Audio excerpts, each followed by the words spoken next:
Hello, good morning. आधी चहा घेतला, इकडे शेऱ्या करून घेतला. चहा घेतल्यानंतर इकडे मटकीची भाजी करून घेतली.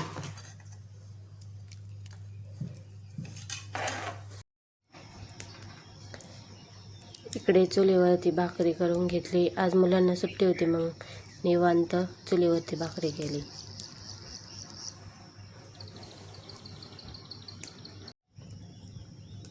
भाकरी करून झाली.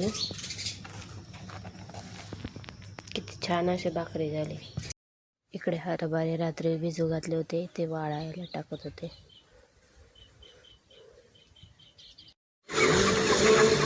पोल्ट्रीमध्ये आले होते. घरचं सगळं आवरल्यानंतर त्यानंतर भांडे वगैरे साफ करून घेतले, औषध टाकलं. त्यानंतर इकडे गमल्याला भरून ठेवले. खूप जास्त ऊन आहे, तर मग ते पाणी